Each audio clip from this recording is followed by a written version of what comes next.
সরকার কি এখন বৈধ? আমি যদি সেই প্রশ্নে আপনাকে যাই, সরকারকে বৈধতা কে দিয়েছে? জনগণ দিয়েছে। বাংলাদেশ গণতান্ত্রিক রাষ্ট্র কিনা? বাংলাদেশ যদি গণতান্ত্রিক রাষ্ট্র হয়, আপনাকে অবশ্যই জনগণের ভোটে ক্ষমতা আসতে হবে। সুতরাং একটা অবৈধ সরকার, দেখুন সংস্কার শব্দটা বারবার কেন আসছে? জনগণের পক্ষ থেকে, রাজনৈতিক দলের পক্ষ থেকে এবং সরকারের পক্ষ থেকে। বিএনপি বারবার বলছে এবং প্রত্যেকটা রাজনৈতিক দল, ধরেন বিএনপি জায়গা থেকে যে কথাগুলো বলছে, সেই কথাগুলো যদি আমরা আমাদের জন অধিকার পার্টির পক্ষ থেকে বলি যে এই মুহূর্তে বাংলাদেশের সবচেয়ে বড় সংস্কার করতে হবে নির্বাচনী ব্যবস্থা। অর্থাৎ একটা দেশের তিনটা জাতীয় নির্বাচন হয়েছে বিনা ভোটে। তার মানে আমার ফার্স্ট প্রায়োরিটি দিতে হবে ইলেকশন কমিশনকে সংস্কার করতে হবে। ফ্রি ফেয়ার ইলেকশনের জন্য যা যা সংস্কার করা দরকার আমাকে তাই করতে হবে। আমার এক নম্বরে প্রায়োরিটি দিতে হবে এটা। এখন আমি যদি এক নাম্বার সংস্কার না করে অন্যদিকে ঘুরিয়ে পেঁচিয়ে সংস্কার করতে যাই, তখনই হচ্ছে আমরা বলি যে সরকার অনেকদিন থাকতে চাচ্ছে, বিএনপি বঞ্চিত হবে, এই কথাগুলো তখনই আসে। তা আমি মনে করি যে আমরাও আমাদের যে নির্বাচনী প্রস্তাবনা দিব সেখানে আমরা ফার্স্ট প্রায়োরিটি দিচ্ছি হচ্ছে নির্বাচন সংস্কার কমিশন করার জন্য।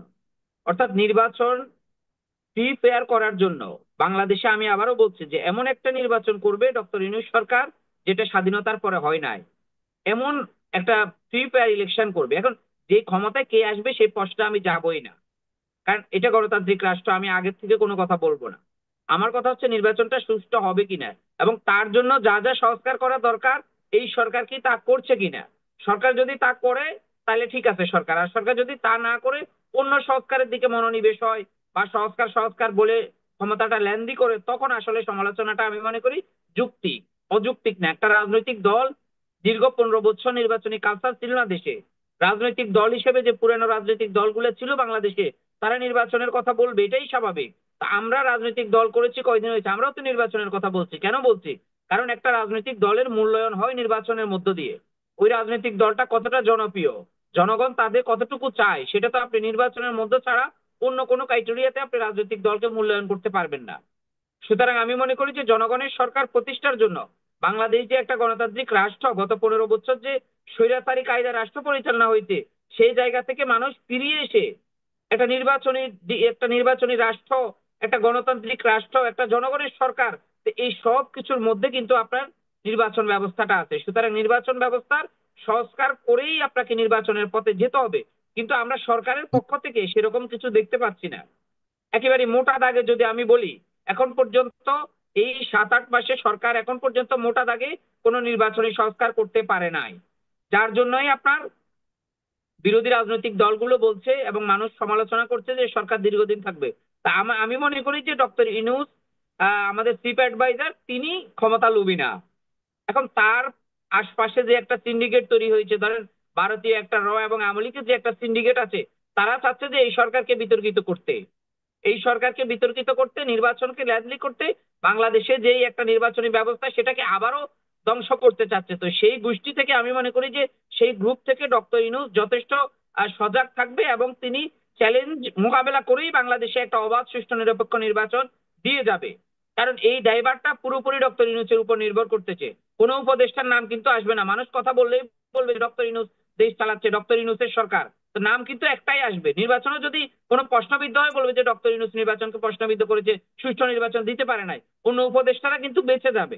সুতরাং এই জায়গায় আমি মনে করি যে উনি চ্যালেঞ্জিং সময় পার করে সত্যিকার অর্থে সবকিছুকে মোকাবেলা করে বাংলাদেশে যেহেতু নির্বাচন ব্যবস্থা, আমি আবারও বলছি, একেবারে জিরো ধ্বংসস্তূপ, এর মধ্য থেকে কিন্তু তাকে কনক্রিট দিয়ে একটা বিল্ডিং তৈরি করতে হবে। একটা নির্বাচন কমিশনের একটা বিল্ডিং তৈরি করে সেখান থেকেই পুরো দেশে 300 আসন নির্বাচন, সুষ্ঠুভাবে নির্বাচন পরিচালনা করতে হবে। তো এই জায়গাটা আমি মনে করি যে সরকার ফার্স্ট প্রায়োরিটি দিয়ে এটা করা উচিত। এবং সরকার যে সংস্কার করবে, সরকার কতদিন থাকবে, আমরা সেই প্রশ্নেও যাব না। আমরা যাব সরকার কি সঠিকভাবে সংস্কার করছে কিনা। করতে তো সময় লাগবে ভাই, সেই সময় তো আমরা বলছি না যে কেউ দিবে না সরকারকে, কিন্তু সরকার তো সংস্কার না করে অন্য কথা বলছে। যখন অন্য কথা বলে, অন্য সংস্কার সামনে নিয়ে আসে, ধরেন দ্রব্যমূল্যের দাম কম, এটা তো গণতান্ত্রিক রাষ্ট্রে দ্রব্যমূল্যের দাম কম, এটা গণতান্ত্রিক রাষ্ট্রের মূল বিষয় হতে পারে না। গণতান্ত্রিক রাষ্ট্রের মূল বিষয় হচ্ছে মানুষের ভোটাধিকার প্রতিষ্ঠা করা, জনগণের সরকার প্রতিষ্ঠা করা, সরকারকে জবাবদিহিতার মধ্যে নিয়ে আসা, রাজনৈতিক দলগুলো ভোটের মাধ্যমে তাদের জনপ্রিয়তা যাচাই করা।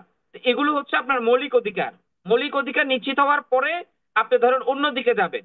এখন সরকার ধরেন পাচারকৃত অর্থ বাংলাদেশে ফিরে আসছে, ডক্টর মোহাম্মদ ইউনূস বিশ্বের পুরো আইডল, সবকিছু মানছে, কিন্তু আমাকে তো ভুলে গেলে চলবে না যে আমাকে নির্বাচন দিতে হবে এবং জনগণের সরকার প্রতিষ্ঠা করতে হবে, মানুষের ভোটের অধিকার প্রতিষ্ঠা করতে হবে, ওটাকে মাথায় রেখেই আমাকে সংস্কার করতে হবে।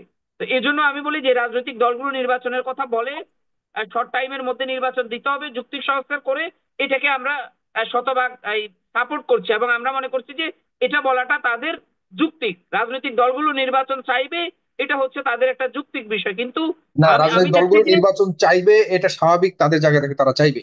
কিন্তু যে কারণে 24-এর রক্তাক্ত একটা অধ্যায়ের মাধ্যমে দেশটাকে এক নতুন মাত্রা নিয়ে গেছে ছাত্র জনতা, সেই উদ্দেশ্য এবং সেই আহ, যে স্পৃহা ছিল মানুষের, এটা কি অর্জন হবে যদি এখন নির্বাচন দিয়ে দেয়?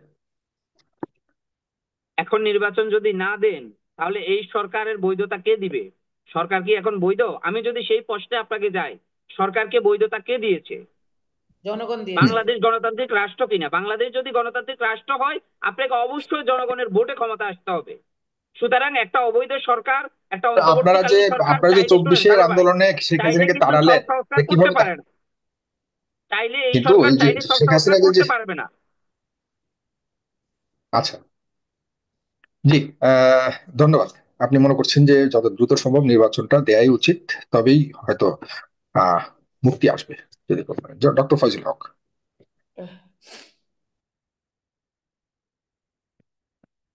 জি সাগর ভাই, কোন পয়েন্টে? এই যে সংস্কার আর নির্বাচন, এই বিতর্কে এখন ইসমাইল সম্রাট মনে করছে যে না, নির্বাচন দিয়ে দেওয়া উচিত যত দ্রুত সম্ভব। দেখেন সাগর ভাই, আসলে বাংলাদেশে 5ই আগস্টের চেতনা হচ্ছে এই যে অবশ্যই আপনাকে সংস্কার করতে হবে, সংস্কার না করে নির্বাচনের পথে জনগণ যেতে চায় না। এবং আমি বিশ্বাস করি ডক্টর মোহাম্মদ ইউনূস যে টাইম ফ্রেম দিয়েছে, তিনি সেই টাইম ফ্রেমটা রক্ষা করার সর্বোচ্চ চেষ্টা করবেন, যদি আমরা অতিরঞ্জিত কোনো কিছু না করে বসি, মানে অতিরিক্ত অবিশ্বাস, তাকে চরমভাবে বিতর্কিত করা এবং দেশের পরিস্থিতি খারাপ করা, এরকম পরিস্থিতি যদি আমরা না করি, তাহলে এদেশে তিনি সংস্কার করবেন এবং সংস্কার করে একটি নির্বাচন দিবেন। সেই নির্বাচনে ওই দলই সবচেয়ে ভালো করবে যেই দল সরকারের সংস্কারের চাইতে নিজের দলের সংস্কার সবচেয়ে বেশি করবে। যেমন আপনি আপনার দলের 300 প্রার্থী বাছাই করেন, জনগণ কাদেরকে চায় ওই প্রার্থীদেরকে আপনি জনগণের কাছে পাঠিয়ে দেন। ফর এক্সাম্পল, আপনার একটা এলাকায় বিএনপি করেন, জামাত করেন, হেফাজত করেন, যে দল করেন, আপনার সর্বোচ্চ কর্মী থাকে আপনার কমিটির সদস্য, আর এর বাহিরে কিছু শুভাকাঙ্ক্ষী। তা একটা কমিটি যদি হয় 300 সদস্যরও, ধরে নেন সেখানে আপনার জনবল আছে 5,000 বা 2,000, কিন্তু একটা এলাকায় ভোটার হচ্ছে 2 লাখ, 1,60,000, 2 লাখ লোকের ভোটারের জায়গায় আপনি যখন 5,000 লোক আমাকে তালি দিল, ওইটার উপর ভিত্তি করে আমাকে নমিনেশন দিয়ে পাঠালেন, কিন্তু জনতার কাছে আমি অ্যাকসেপ্টেবল না, আপনি কোনোদিন সেখান থেকে বিজয়ী হয়ে আসতে পারবেন না।